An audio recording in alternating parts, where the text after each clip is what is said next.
ఏపీలో సీఎం చంద్రబాబు ప్రక్షాళనను వేగవంతం చేశారు. నిన్న డిప్యూటీ సీఎంగా పవన్ కళ్యాణ్ బాధ్యతలు చేపట్టిన అనంతరం ఏమాత్రం విరామం లేకుండా 5 శాఖల హెచ్ఓడీలతో నిన్న అధికారులతో భేటీలు నిర్వహించారు. ఐఏఎస్ ఐపీఎస్ అధికారులతో అలాగే గ్రూప్ 1-2 అధికారులతో కూడా 1-to-1 సమావేశమయ్యి వివరాలు అడిగి తెలుసుకున్నారు. అటు ఏపీలో 19 మంది ఐఏఎస్లో బదిలీలు జరిగాయి. అటు శ్రీలక్ష్మి, ప్రవీణ్ ప్రకాష్ను జేఏడీకి అటాచ్ చేశారు. మరి బాబు పాలన గత 3 సార్ల కంటే భిన్నంగా ఉంటుందా? ఎలా ఉండబోతోంది రాబోయే రోజుల్లో? దీనిపైన చర్చిద్దాం. డిబేట్లో పార్టిసిపేట్ చేస్తున్నారు మనతో పాటు రాజకీయ విశ్లేషకులు మణి కోటేశ్వరరావు గారు, అలాగే టీడీపీ రాష్ట్ర కార్యదర్శి బోళ్ల వెంకటరమణ గారు. నమస్తే అండి. Good morning. Good morning sir. Good morning. Good morning Venkataramana garu. Good morning. Good morning madam. Good morning Venkataramana garu. ఏపీలో అధికార ప్రక్షాళన ప్రారంభమైంది. అది తిరుపతి నుంచే ప్రారంభించారు. సో జగన్కు పూర్తిగా మద్దతుగా నిలిచిన కొందరు అధికారుల విషయంలో చంద్రబాబు చాలా కఠినంగా వ్యవహరిస్తున్నారు, కనిపిస్తున్నారు. మరి ఇంకా ప్రక్షాళన ఏ విధంగా ఉండబోతోంది? మొన్న నుంచే ఆ తిరుపతి నుంచే ప్రక్షాళన మొదలైంది. ఇక మీదట ఇంకా ఎలా ఉండబోతోంది? Good morning madam. మీకు అలాగే కోటేశ్వరరావు గారికి, స్వతంత్ర వీక్షకులకి, యాజమాన్యానికి నా నమస్కారాలు. అయితే ప్రక్షాళన ఖచ్చితంగా చంద్రబాబు నాయుడు గారు మార్క్ పరిపాలన ఎలా ఉంటుంది అనేది ఎక్కువ చూడబోతున్నారు. అంటే మారిన చంద్రబాబు నాయుడు గారు, అంటే లాస్ట్ టైం కొంత మారలేదు, ఓన్లీ బ్యూరోక్రాట్స్ వరకే పరిమితమైనటువంటి, అంటే అభివృద్ధి సంక్షేమం అని చెప్పి ఓన్లీ అధికారులనే నమ్మారు ఆయన. అయితే ఈసారి అన్ని విధాలుగా కూడా బాగుంటుంది అనేది మేము ఆశిస్తున్నామండి.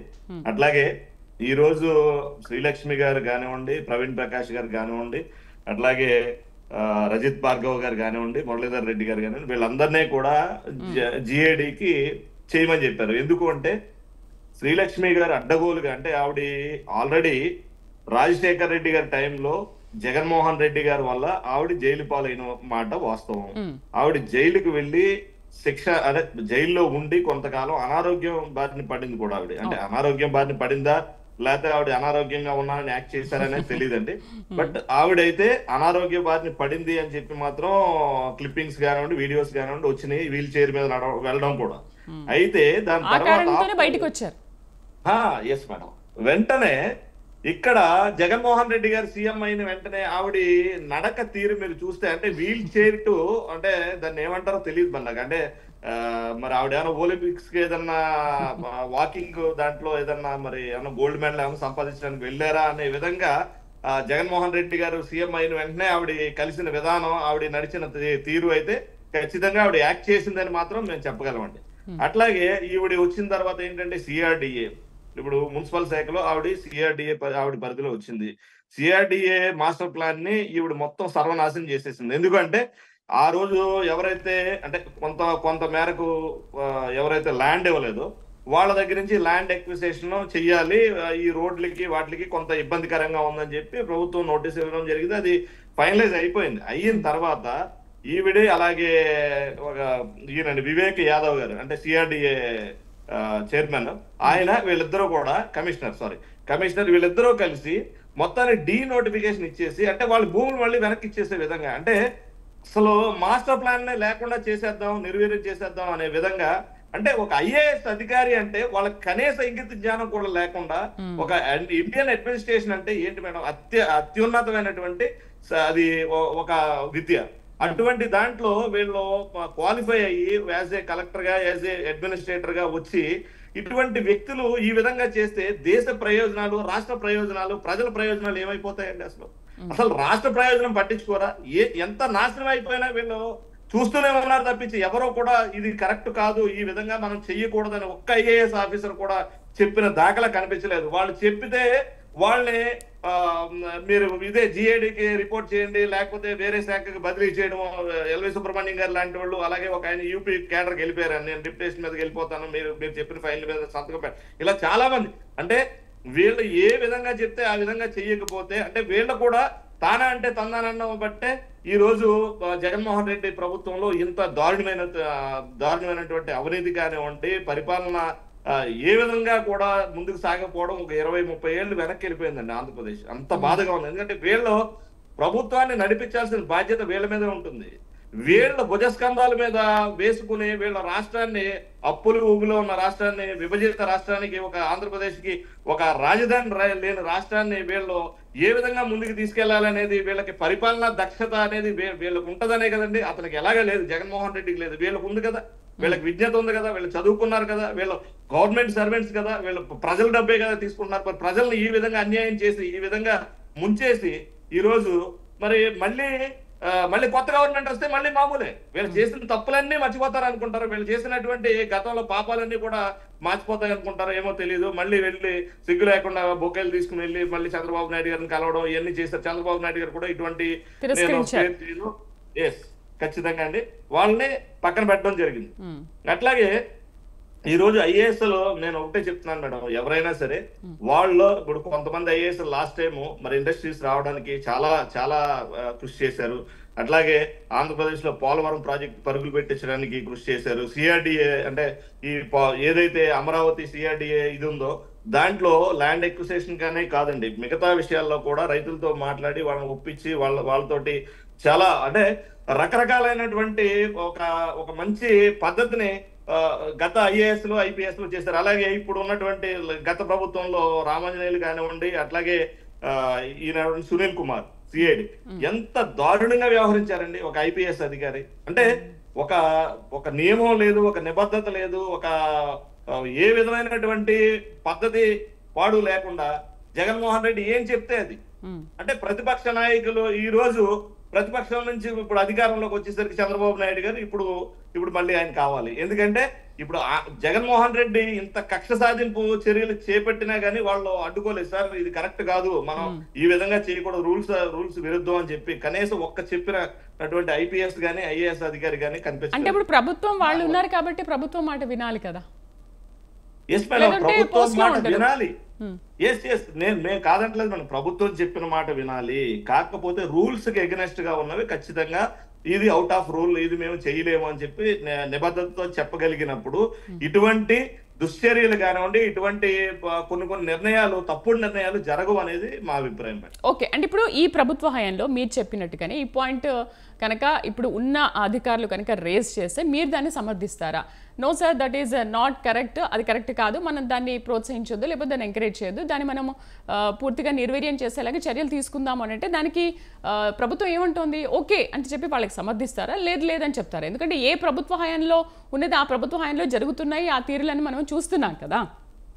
ఓకే, ఇప్పుడు అధికారులు కూడా నేను అదే ఎగ్జాంపుల్ చెప్తున్నాను మేడం.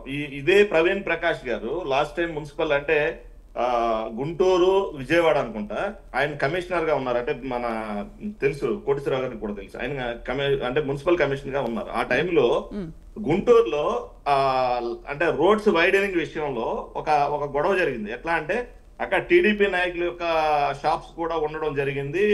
టీడీపీ నాయకులు కూడా చాలా మంది కంప్లైంట్ చేసి ఆపాలని చెప్పి మేయర్ వరకు వెళ్ళారు. ఆ రోజు ఉన్నటువంటి మేయర్ కూడా తెలుగుదేశం మేయరే.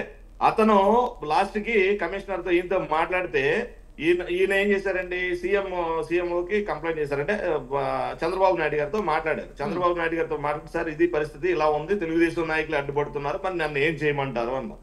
సో మేయరే సాక్షాత్తు మేయరే వచ్చి జేసీబీకి అడ్డంగా నిలబడ్డారండి, నేనేం చేయాలని చెప్తే ఈయన చెప్పిన విషయం ఏంటండి, చంద్రబాబు నాయుడు గారు ఏమన్నారంటే ఇప్పుడు ఒకవేళ ఆయన మన పార్టీ కాదనుకోండి, ఆయన మన మేయర్ కాదనుకోండి, మీరు ఏం చేస్తారు అంటే మేము అరెస్ట్ చేస్తాం కదా సార్ అదే చేయండి అన్నారు. అంటే నేను చెప్పేది చంద్రబాబు నాయుడు గారు ఒక జస్ట్ ఎగ్జాంపుల్ అండి. అలాగే మీకు కేసినేని నాని వ్యవహారంలో కూడా ఒక ఐఏఎస్ ఆఫీసర్ మీద కేసినేని నాని ఇష్టానుసారంగా ఆయన ఏదో ట్రావెల్స్ దాని మీద కేసులు ఏదో బుక్ చేశారని చెప్పి ఏదో అంటే యాక్సిడెంట్ విషయంలో ఏదో చేశారని చెప్పి ఆయన చాలా విధంగా మాట్లాడడం జరిగింది, చాలా హార్ష్ గా పదజాలం వాడటం జరిగింది. Okay right, good morning sir. Sir, పెద్ద ఎత్తున ఐఏఎస్ అధికారుల్ని బదిలీ చేస్తూ ప్రక్షాళన మొదలుపెట్టారు చంద్రబాబు ప్రభుత్వం. మరి నిజాయితీ పరులు సమర్థులుగా ఉన్న వాళ్ళకి కీలక శాఖలు అప్పగించారు, ఓకే అదంతా బాగానే ఉంది. బట్ ఈ అధికారుల బదిలీలు కానీ లేకపోతే ఈ ప్రక్షాళనతో కానీ రాష్ట్రాభివృద్ధి అనేది ఎంతవరకు సాధ్యమవుతుంది? ఇప్పుడు అధికారుల ప్రక్షాళన అనేటువంటిది అదొక భిన్నమైనటువంటి అర్థం వచ్చేటువంటి మాట. ప్రక్షాళన అంటే ఉదాహరణకి మన ఇంట్లో దుమ్ము పెట్టి లేకపోతే వస్తువులన్నీ చంద్రవందరగా పడి ఉంటే మనం అంతా శుభ్రం చేసుకుంటాం, పనికిరాని వస్తువుల్ని బయట పడేస్తాం, భూమిని శుభ్రం చేస్తాం. కానీ అధికారులు ఐఏఎస్ కానివ్వండి, ఐపీఎస్లు కానివ్వండి, వాళ్ళని ఒక స్థానం నుంచి ఇంకో స్థానానికి మార్చడం తప్ప వాళ్ళని గతంలో పొరపాట్లు చేసిన వాళ్ళని లేదా తప్పులు చేసినటువంటి వాళ్ళని లేదా పద్ధతికి విరుద్ధంగా ప్రవర్తించినటువంటి వాళ్ళని ఉద్యోగాల నుంచి తీసేటటువంటి అవకాశం అయితే లేదు. ఒకటి, వాళ్ళు ఏదన్నా శాఖాపరంగా వాళ్ళు చేసినటువంటి తప్పులు ఏమన్నా ఉండేట్లయితే వాళ్ళ మీద కేసులు నమోదు చేయొచ్చు. గతంలో శ్రీలక్ష్మి గారి మీద అదే విధంగా కేసులు నమోదు చేశారు. ఆమె దానికి తగినటువంటి కేసులు వాటన్నిటిని కూడా ఎదుర్కొన్నారు. ఇప్పుడు కూడా అంటే వాళ్ళ విధి నిర్వహణలో భాగంగా ఏవైనా అక్రమాలకు పాల్పడితే ఎప్పుడు ఉంటుంది ఆ అవకాశం. ఒక ఐఏఎస్ ఐపీఎస్ లోనే కాదు, ఎవరి మీదైనా ఉంటది. అందుకని ఇప్పుడు ఒక 3 లేదా 4 GIDకి రిపోర్ట్ చేయమన్నారంటే దాని అర్థం ఏంటంటే తర్వాత వాళ్ళకి ఏదో ఒక అప్రధానమైనటువంటి పోస్టులు ఇస్తారు. అప్రధానమైనటువంటి పోస్టులు ఏంటంటే మ్యూజియంల డైరెక్టర్ గాను, లేకపోతే కమిషనర్ గాను, లేకపోయేట్లయితే మామూలు విచారణ సంఘాలు ఉంటాయి. విచారణ సంఘాలకి ఒక మెంబరు సెక్రటరీ ఉంటారు. అటువంటి వాటిని అంటే వాళ్ళకేమి పని పాటలు ఏమి ఉండవు. కీలక శాఖలు కాకుండా వాళ్ళకి జీతభత్యాలు అన్నీ ఉంటాయి. ఇంకా పని లేకుండా వాళ్ళకి జీతాలు ఇవ్వడం అనేటువంటిది. కాకపోతే అంతకు ముందున్న వాల్యూ అప్పుడు వాళ్ళకి ఉండదు అనమాట. వాల్యూ అంటే అంతే, వాల్యూ వాళ్ళకి వచ్చే ఆర్థికంగా వచ్చే నష్టమే ఉండదు, వాళ్ళ హోదాకేమో నష్టం ఉండదు, వాళ్ళ సీనియారిటీ పోదు, ఇవన్నీ ఉంటాయి. కాకపోతే ఏంటంటే పెత్తనం చేయడానికి అవసరమైనటువంటి అవకాశాలు, అధికారాలు అక్కడ ఉండవు. అందువలన ప్రక్షాళన అనే దానికంటే రీషఫ్లింగ్, పునర్వ్యవస్థీకరణలో భాగంగా తనకు విశ్వాసపాత్రులైనటువంటి వాళ్ళని లేదా మంచి వాళ్ళుగా అనుకున్నటువంటి వాళ్ళని చంద్రబాబు నాయుడు గారు ఎంచుకుంటారు. మన రమణ గారు చెప్పినట్లు చంద్రబాబు నాయుడు గారు ఈసారి మారిన వ్యక్తిగా పనిచేస్తారనేటువంటి ఆశ ఆయన వ్యక్తం చేశారు. అది అందరూ వ్యక్తం చేస్తారు. కానీ చంద్రబాబు నాయుడు గారు గతంలో ఆయనే స్వయంగా చెప్పారు, 2014 ఎన్నికలప్పుడు గతంలో ఉన్నటువంటి చంద్రబాబు నాయుడు మారాడు, ఇప్పుడు కార్యకర్తల్ని పార్టీని పట్టించుకుంటానని చెప్పాడు ఆయన చెప్పారు. కానీ ఆ తర్వాత 2014 నుంచి 2019 వరకు ఆయన ఆచరణ చూస్తే రమణ గారు చెప్పినట్టు అధికార యంత్రాంగం మీద ప్రధానంగా ఆయన ఆధారపడ్డారు. ఆ అధికార యంత్రాంగం ఇచ్చినటువంటి తప్పుడు సలహాలు కానీ లేకపోతే వాటిని నమ్మి అమలు చేసినటువంటి చర్యలు లేదా అనుసరించినటువంటి విధానాల ఫలితంగానే 2019లో తీవ్రమైనటువంటి రాజకీయ పరంగా ఎదురు దెబ్బ కూడా తిన్నారనేది మనం గమనించాలి. అందుకని అధికార యంత్రాంగం అనేటువంటిది ఎప్పుడు కూడా పాలకులుగా ఉన్నటువంటి వాళ్ళని తప్పుదారి పట్టించి మీరు వీరులు సూర్యులు లేకపోతే మీ ఆహా ఓహో అంటూ తప్పుదారి పట్టించేందుకు ఎప్పుడు చూస్తూ ఉంటారు. ఎందుకంటే వాళ్ళ స్వప్రయోజనాలు కూడా దానిలో ఇమిడి ఉంటాయి కనుక అధికార యంత్రాంగంతో చాలా జాగ్రత్తగా ఉండాలనేది ఈ సందర్భంగా మనం చెప్పాలి. అందువల్ల ఇప్పుడు ఒకవేళ రీషఫ్లింగ్ చేసినా గానీ ఈ అధికార యంత్రాంగం అనేటువంటి దానికి రాష్ట్ర కేబినెట్ నిర్ణయించినటువంటి విధానాలని అమలు జరపడానికి అవసరమైనటువంటి కార్యాచరణని రూపొందించాల్సినటువంటి బాధ్యత ఈ అధికార యంత్రాంగం మీద ఉంటారు. అందువల్ల ప్రభుత్వం అనుసరించేటువంటి విధానాలు ఏంటి అనేటువంటిది ముందు స్పష్టం కావాలి. బహుశా రాబోయే కొద్ది రోజుల్లో అంటే అందరూ మంత్రులందరూ దిగిన తర్వాత మొత్తం ఒక స్టేటస్ పేపర్స్ అంటే శ్వేతపత్రాలు వీటన్నిటిని కూడా ప్రవేశపెట్టడానికి రాష్ట్ర ప్రభుత్వం ప్రయత్నిస్తూ ఉంది. అది అవసరం కూడా. ఎందుకు అంటే ఎన్నికలకు ముందు జరిగినటువంటి ప్రచారాన్ని చూసినట్లయితే అనేకమైనటువంటి అంశాలు జనం మెదడులోకి వెళ్ళాయి. అందులో వాస్తవం ఎన్ని, వాస్తవం కానివన్నీ, వక్రీకరణకు గురైనవన్నీ అనేటువంటి అంశాన్ని ఇప్పటికీ జనం తేల్చుకోలేనటువంటి పరిస్థితి ఉంది. ఎందుకంటే అటువంటి సమాచారం జనానికి అందరికి, సామాన్య జనానికి అందరికీ అందుబాటులో ఉండదు. ఎప్పుడు వస్తుందంటే స్టేటస్ పేపర్లు లేదా శ్వేతపత్రాలను ప్రకటించినప్పుడే వస్తుంది. మనం చూసాం 2019లో చంద్రబాబు నాయుడు గారు బీజేపీతో విభేదించిన తర్వాత ఎన్నికలకు వెళ్లబోయే ముందు వివిధ రంగాలకు సంబంధించినటువంటి స్టేటస్ పేపర్లను పెట్టి 5 సంవత్సరాల్లో కేంద్రం చేసినటువంటి అన్యాయం ఏమిటి లేదా రాష్ట్రంలో జరిగింది ఏమిటనేటువంటి విషయాలన్నింటినీ కూడా ఆయన వివరించారు. అందువల్ల ఆ 2019 తర్వాత 2019 నుంచి 2024 వరకు జగన్మోహన్ రెడ్డి గారి పాలనలో తెలుగుదేశం, జనసేన, బీజేపీ కూటమి ఏదైతే విమర్శించిందో విధ్వంస పాలన అనేటువంటిది అది ఎట్లా జరిగింది, దాని యొక్క ఫలితాలు ఏమిటి, పర్యవసానాలు ఏమిటి అనేటువంటిది కూడా జనానికి వివరించాలి, ఒక దగ్గర పెట్టాలి, పబ్లిక్ డొమైన్ లో ఉంచాలి. వాటితో పాటు చంద్రబాబు నాయుడు గారు నాయకత్వంలో ఉన్నటువంటి కూటమి ప్రభుత్వం మీద జనం పెద్ద ఎత్తున ఆశలు పెట్టుకున్నారు. చంద్రబాబు నాయుడు గారు తిరిగి ముఖ్యమంత్రి అయ్యేట్లయితే మొత్తం రాష్ట్ర ఆదాయాన్ని పెంచుతారని, లేకపోతే అభివృద్ధి పాటి పట్టిస్తారని, పరిశ్రమలు, వాణిజ్యం ఇవన్నీ కూడా పెరుగుతాయని, ఇటువంటి అనేకమైనటువంటి ఆశలు పెట్టుకున్నారు. ఆశలు పెట్టుకున్న తప్పు కాదు. ఆ నాయకులు కూడా ఆ విధమైనటువంటి ఆశల్ని కల్పించారు. గతంలో కూడా అటువంటి ఆశల్ని కల్పించి వాటిని నెరవేర్చలేదు అనేటువంటిది కూడా ఒక వాస్తవం. అందుకని గతాన్ని, వర్తమానాన్ని, భవిష్యత్తుని దృష్టిలో పెట్టుకొని ఆచరణాత్మకమైనటువంటి విధానాలను కనుక అనుసరించేట్లయితే అది రాష్ట్రానికి, అదేవిధంగా అధికారంలో ఉన్నటువంటి కూటమికి కూడా రాజకీయంగా మంచిదవుతుంది. లేనట్లయితే మళ్ళా గతంలో జరిగినటువంటి పర్యవసానాలు, ఫలితాలు పునరావృతం ఉంటాయి. అందుకని ఏం చేస్తారు? అందుకని రోడ్డు మ్యాప్, అభివృద్ధికి సంబంధించినటువంటి రోడ్డు మ్యాప్, అది ఆదాయం కావచ్చు, లేదా ఉన్నటువంటి బడ్జెట్ ని తిరిగి మళ్ళా పునర్వ్యవస్థీకరించి ప్రాధాన్యత రంగాలకి ఏ విధంగా కేటాయిస్తారు. ప్రాధాన్యత రంగాలంటే ఆంధ్రప్రదేశ్ అనేటువంటిది వ్యవసాయ ప్రధానమైనటువంటి రాష్ట్రం. ఇవాళ వ్యవసాయ ప్రధానమైనటువంటి రాష్ట్రాలన్నింటి కూడా మొత్తంగా దేశంలో వ్యవసాయ రంగంలో తలెత్తినటువంటి సంక్షోభ ఫలితాలు అనేటువంటివి ఆంధ్రప్రదేశ్ మీద కూడా సహజంగానే ఉంటాయి. అందువలన వ్యవసాయ రంగం కానివ్వండి, లేదా ఉపాధి రంగం కానివ్వండి, ఇటువంటివన్నీ కూడా అనేకమైనటువంటి సవాళ్లు గతంలో ఏ ప్రభుత్వానికి, ఈవెన్ చంద్రబాబు నాయుడు గారు కూడా గతంలో ముఖ్యమంత్రిగా పనిచేసినప్పుడు ఇంతటి తీవ్ర సవాళ్ళని, అదేవిధంగా ఇంతటి ప్రజల యొక్క ఆశల్ని ఆయన ఎదుర్కోలేదు. అందుకని ఇప్పుడు నిజానికి రికార్డు స్థాయిలో వాళ్ళకి మెజారిటీ వచ్చినా గానీ ప్రతి అడుగు కత్తి మీద సాములాగా ఉంటుంది. అందుకని ప్రజానుకూలమైనటువంటి విధానాలని ఏ విధంగా అమలు జరుపుతారు, రోడ్డు మ్యాప్ ఏమిటి వేస్తారు అనేటువంటిది మనం అందరం కూడా ఎదురు చూస్తున్నాం. అటువంటి రోడ్ మ్యాప్ ప్రకటించాలని, ప్రకటించిన తర్వాత దాని మంచి చెడ్డ గురించి చర్చించుకోవచ్చు అనేది నా అభిప్రాయం. కానీ ఈ ప్రక్షాళన ఏంటి సార్ అంటే ఇప్పుడు ఈ ప్రభుత్వ హయాం వచ్చారు కాబట్టి అంతకుముందు వాళ్ళ ప్రభుత్వంలో ఎవరు చేశారో మళ్ళీ వాళ్లకు తిరిగి చోటు కల్పించడము, లేకపోతే సమర్థులు, నీతిపరులు అని చెప్పేసి వాళ్ళ ప్రభుత్వంలో నియమించుకోవడం, మళ్ళీ ఇంకొక ప్రభుత్వం వస్తే మళ్ళీ వీళ్ళని షిఫ్ట్ చేసి మళ్ళీ వాళ్ళ ప్రభుత్వ హయాంలో ఎవరు పనిచేస్తారో వాళ్ళని మళ్ళీ తీసుకోవడం, అంటే ఈ ప్రక్షాళన ఇలా రొటీన్గా జరుగుతూనే ఉంటుందా? మీరు కూడా ఎన్నో ఇయర్స్ నుంచి ప్రభుత్వాలు మారినప్పటి నుంచి కూడా అసలు ఈ బదిలీల ప్రక్రియ చాలా జరుగుతుంది, మీరు కూడా చూసే ఉంటారు. అంటే ఈ ఎందుకు ఇటువంటి సమస్య వస్తా ఉంది అధికార మార్పిడి అని చూసినప్పుడు ఇక్కడ ఇతర రాష్ట్రాలతోటి, కొన్ని రాష్ట్రాలతోటి కంపేర్ చేసుకోవాల్సినటువంటి అవసరం ఉంది. ఇప్పుడు మన రమణ గారు చెప్పినట్టు అధికార యంత్రాంగం మీద ఎవరైనా ముఖ్యమంత్రి, గతంలో జగన్మోహన్ రెడ్డి గారు అధికార యంత్రాంగం మీద పూర్తిగా ఆధారపడ్డారు, జనానికి దూరం అయ్యారు. చంద్రబాబు నాయుడు గారి దూరంలో కూడా అటువంటి లక్షణాలు ఉన్నాయి. ఇక్కడ గమనించాల్సింది ఏంటంటే, ఇప్పుడు కేరళ ఉంది. కేరళలో 5 ఏళ్ల పాటు వామపక్షాల అధికారానికి వచ్చినప్పుడు, లేదా 5 ఏళ్ల పాటు కాంగ్రెస్ కూటమి అధికారానికి వచ్చినప్పుడు అధికార యంత్రాంగాన్ని ఈ విధమైనటువంటి రీషఫ్లింగ్ చేసినటువంటి ఉదాహరణలు మనకి ఎక్కడ కనపడవు.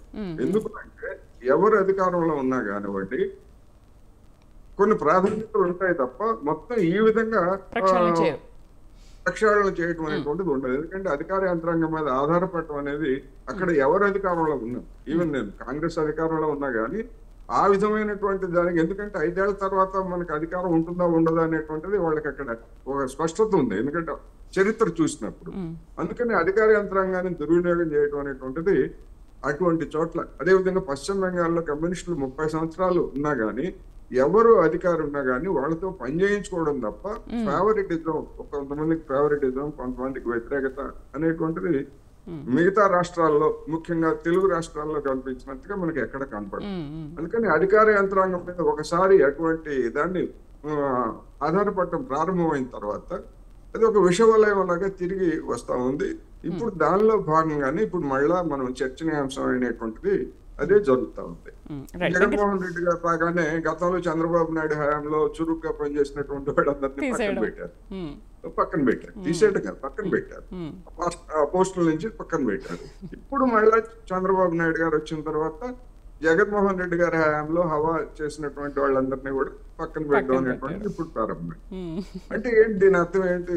దీని అర్థం డెఫినెట్ గా అధికార యంత్రాంగం మీద కూడా ఇది పనిచేస్తుంది. చంద్రబాబు నాయుడు గారు 5 ఏళ్ళు అధికారంలో ఉంటారు, మనం ఆయనకి అనుకూలంగా పనిచేయాలి అనేటువంటిది ఉంటది. ఇట్లా ఇదొక మంచి సాంప్రదాయం అయితే కాదు. అయినప్పటికీ ముఖ్యమంత్రిగా లేదా రాష్ట్ర ప్రభుత్వానికి తనకు ఉన్నటువంటి విచక్షణాధికారం మేరకు ఈ విధమైనటువంటి రీషఫ్లింగ్ చేయటాన్ని మనం సాంకేతికంగా తప్పుపట్టాల్సిన పని లేదు అనేది నా అభిప్రాయం. రైట్. వెంకటరమణ గారు, మారిన చంద్రబాబులో ఇంకా ఎటువంటి మార్పులు చూడొచ్చు? అసలు సార్ ఎనలిస్ట్ చెప్పినట్టు ఇంత భారీ స్థాయిలో ఇక్కడ జరిగినట్టుగా ఎక్కడ బదిలీలు కానీ ప్రక్షాళన కానీ జరగలేదు, మార్పులు అని అంటున్నారు. బట్ ఎందుకు ఇంత భారీ ఎత్తున మార్పులు తీసుకొచ్చారు? అండ్ ఈ మార్పులే కాకుండా మరో 2 రోజుల్లో కూడా ఇంకా భారీగా మార్పులు ఉండబోతున్నాయి అని కూడా అంటున్నారు. ఏంటి మరి భారీ మార్పులకు కారణం ఏంటి? అండ్ మీరు పదవీ బాధ్యతలు చేపట్టినప్పటి నుంచి కూడా అందరూ నిన్న అనిత కావచ్చు, లేకపోతే పవన్ కళ్యాణ్ కావచ్చు, చంద్రబాబు కావచ్చు, మిగతా అందరూ కూడా అసలు చాలా దూకుడుగానే ఉన్నారు, చాలా ఫాస్ట్గా పనిచేస్తున్నారు. మరి ఈ ఫాస్ట్నెస్ అనేది 5 ఏళ్ల పాటు ఉంటుందా? ఖచ్చితంగా అండి, ఖచ్చితంగా ఉంటుంది. ఎందుకంటే జగన్మోహన్ రెడ్డి గారి పరిపాలనలో సుమారుగా 20 ఏళ్ళు వెనక్కి వెళ్ళిపోయిందండి ఆంధ్రప్రదేశ్. సో దీన్ని గాడిని పెట్టాలంటే మనం సూపర్ అంటే జెట్ స్పీడ్ లో వర్క్ చేస్తే గానీ ఈ రోజు మరి ఇటువంటి అంటే ఏ కార్యక్రమం చేయాలన్నా స్పీడ్ అంటే చాలా వేగంగా చేయాలి, చాలా ఎఫెక్టివ్ గా చేయాలి, చాలా సమర్థంగా చేయాలి. సో ఇటువంటి పరిస్థితుల్లో మీరు అన్నట్టు ఎందుకు ఇంత స్థాయిలో అంటే అసలు ఐఏఎస్ వ్యవస్థలని, ఐపీఎస్ వ్యవస్థలని, అధికార యంత్రాంగాన్ని నిర్వీర్యం చేసేసి ఓన్లీ వాళ్ళకి ఏదైతే కావాలో దాన్ని మాత్రమే వాడుకోవడానికి మాత్రమే అధికార యంత్రాంగాన్ని అడ్డం పెట్టుకున్నారు ఈ వైసీపీ ప్రభుత్వం. సో జగన్మోహన్ రెడ్డి గారి దగ్గర నుంచి కింద వరకు కూడా. సో ఇటువంటి పరిస్థితుల్లో వీళ్ళందరూ కూడా ఒక అంటే ఈ ప్రభుత్వ యంత్రాంగం అనేది ఏదైతే ఉందో అంటే పాతగా వైసీపీ ప్రభుత్వంలో ఏదైతే యంత్రాంగం ఉందో అది అసలు పని చేయలేదనే చెప్పాలండి. ఏ విధంగా అంటే కేవలం వీళ్ళకి స్టాండ్ లో ఏ విధంగా మనం డబ్బులు అంటే ఒక కన్సార్టియంకి ఇచ్చి ఏ విధంగా డబ్బులు తీసుకోవాలి, లేకపోతే బెవరేజెస్ ఈ లిక్కర్ లో ఏ విధంగా డబ్బులు వస్తున్నాయి మనకి, లేకపోతే ఏ విధంగా మనం జనాల్లోకి రంగులేసి ఏ విధంగా మనం షో చేసుకోవాలి నాడు నేడు అని చెప్పి. అట్లాగే ఇప్పుడు ఈ ఐఏఎస్ ఆఫీసర్ లో ప్రవీణ్ ప్రకాష్ గారు ఉన్నారండి. ఈయన ఎంత దారుణం అంటే ఒక టీచర్స్ అంటే నేను అనేది టీచర్ అంటే ప్రతి ఒక్కళ్ళు హ్యూమన్ బీయింగే కదండి. జస్ట్ 1 minute ఐరిష్ ఇది పెట్టి టెక్నాలజీ పెట్టి ఫేస్ రీడింగ్ ఇది పెట్టి సో దాన్ని 1 నిమిషం కూడా లేట్ అవ్వకూడదు అనే విధంగా చాలా చాలా ఇబ్బందులు అంటే ఒక మానవ తప్పిదాలను చిన్న మానవ తప్పిదాలను కూడా చాలా దారుణంగా వాళ్ళు కావాలని హెరాస్ చేసినటువంటి పరిస్థితి. అందుకే వాళ్ళందరూ కూడా ఎంప్లాయీస్ అందరూ 80-90% ఈ రోజు వైసీపీ గవర్నమెంట్ వ్యతిరేకంగా మరి ఉండడం కూడా జరిగింది. అంటే అలాగనే కరెక్ట్ గా పని చేయకూడదని కాదండి, కరెక్ట్ గా పని చేయాలి. చంద్రబాబు నాయుడు గారి పాలసీ అదే, అందరూ కూడా కరెక్ట్ గా పని చేయాలి, కరెక్ట్ గా జీతం ఇస్తాం. అట్లాగే వాళ్ళకి ఏ విధమైనటువంటి ఫెసిలిటీస్ కావాలన్నా అలాగే అమరావతి నిర్మించేటప్పుడు మరి సెక్రటేరియట్ లో వర్క్ చేసే వాళ్ళకి ఏ విధమైనటువంటి ఫెసిలిటీస్ ఇచ్చారు, అక్కడ నుంచి ట్రైన్ కానివ్వండి, వారాంతంలో అంటే వారానికి 2 రోజులు సెలవు కానివ్వండి, ఇవన్నీ అంటే అది ఏ విధమైనటువంటి ఫెసిలిటీస్ కల్పించడానికి కూడా చంద్రబాబు నాయుడు గారు ముందుంటారు. అట్లాగే వర్క్ కూడా అలాగే చేపిస్తారు. మీరు అన్నారు కదా ఖచ్చితంగా అదే స్పీడ్ ఉంటుందండి. నెక్స్ట్ ఇంతమంది బదిలీలు ఎందుకంటే ఖచ్చితంగా ఈ రోజు అవినీతి మయమైపోయారండి వీళ్ళందరూ కూడా.